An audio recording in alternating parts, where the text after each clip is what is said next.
लगाते लगाते नदी में उनके शरीर छूटे, जिसका प्रतिफल क्या मिला कि अगले जन्म में वे एक गुणवान ब्राह्मण के घर में, अगले जन्म में अब क्या हुआ कि गुणवान ब्राह्मण के घर में जन्म लिया। दोनों परिस्थिति हम लोग देख, भगवत भजन छोड़ दिए, मृग से आसक्ति लगाए, मृग में जन्म हुआ। मृग में जन्म हुआ, पूर्व जन्म की बात याद आई, पछतावा हुआ, पुनः भगवान को स्मरण किए और उसका परिणाम, उसका प्रतिफल क्या मिला कि इस जन्म में एक ब्राह्मण परिवार में जन्म। जिस ब्राह्मण परिवार में जन्म हुआ वे ब्राह्मण साधारण ब्राह्मण नहीं थे, बहुत ही गुणी विद्वान, भगवत भजन करने वाले, भगवान को ही अपना आलम्ब मानने वाले ब्राह्मण। उन्हें कई संतान थी, सभी संतानों को उन्होंने अपना उपदेश, अपनी शिक्षा देनी आरंभ की, अपने ही भांति सभी को बनाना चाहते थे। जब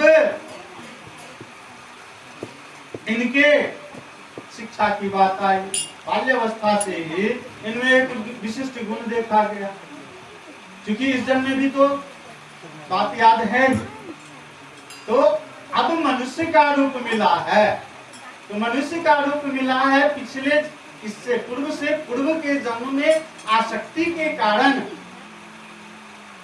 मृग का रूप धारण करना पड़ा। इस बार इन्होंने निर्णय ले लिया कि हम सबसे अलग रहेंगे, किसी से कोई लेना देना नहीं रहेगा, किसी चीज की चाहत नहीं रहेगी,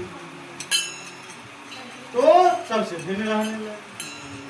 और बच्चे और भाई जो है सब आपस में खेल रहे हैं, ये अलग बैठे हुए, किसी से कोई लेना देना नहीं है। ऐसा क्यों किए? क्योंकि भजन में बाधा नहीं आए। यदि सबके साथ रहेंगे तो फिर ध्यान तो उधर बढ़ जाएगा। तो इस स्थिति को देखते हुए उनके पिता ने उन्हें शिक्षा देना आरंभ किया, लेकिन जो कुछ भी बतलाते थे अगले दिन कुछ नहीं बताते। तो उस स्थिति को देख करके उनके पिताजी ने उनका नाम रख दिया जर भरत। जर मतलब मूर्ख, जो जर शून्य कहते हम लोग, जर से पर कोई असर नहीं कर रहा, कुछ नहीं समझेगा, तो उसका नाम जर भरत। पिताजी के बाद भाई बंधु जो थे उन्होंने भी त्याग दिया कि भाई इस जर को समझाना बेकार है, इसे समझाया जाए लेकिन इसके मत्थे तो कुछ चढ़ने वाला नहीं है, व्यर्थ में इसके पीछे हम लोग अपना समय बर्बाद क्यों करें। अब जर भरत को क्या हुआ कि खेतों की रखवाली कर रहे थे, अब डाकुओं का समूह आ रहा है। डाकू लोग जो होता है देवी का भक्त होता है, मन्नत मानता है कि इतनी संपत्ति लूट लेंगे हे महाकाली तो आपको बलि प्रदान करें। तो डाकू के कुछ जो प्रधान डाकू था उसने आदेश दे दिया था कि जाओ देवी को प्रसन्न करने के लिए बलि की व्यवस्था करके लाओ। तो उसके जो सदस्य हैं भ्रमण कर रहे हैं, देख रहे हैं कि कहीं से कोई जीव मिले जो देवी को बलि के लिए ले जाओ। देखा कि एक बेशुद्ध सा अर्धनग्न अवस्था में जड़ की भांति बैठा हुआ है, उसके समीप गया फिर भी कोई प्रभाव न पड़ा, बोला उस पर भी वह हिला डुला तक नहीं।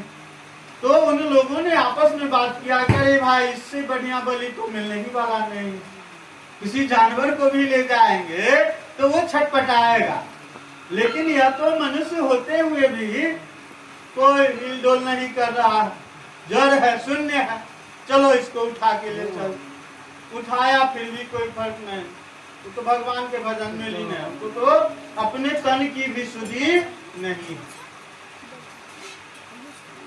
सरदार के पास बहुत प्रसन्न होकर के सब पहुंचा। सरदार, अभी तक हम लोगों ने जितनी बलि चढ़ाई थी उन सभी बलियों में से सर्वश्रेष्ठ बलि आज आपके समक्ष लाया हूँ। आज देवी को आप चढ़ाइए और उनको प्रसन्न कीजिए। सरदार भी प्रसन्न हो गया। वे लोग तैयारी करने लगे और जैसे ही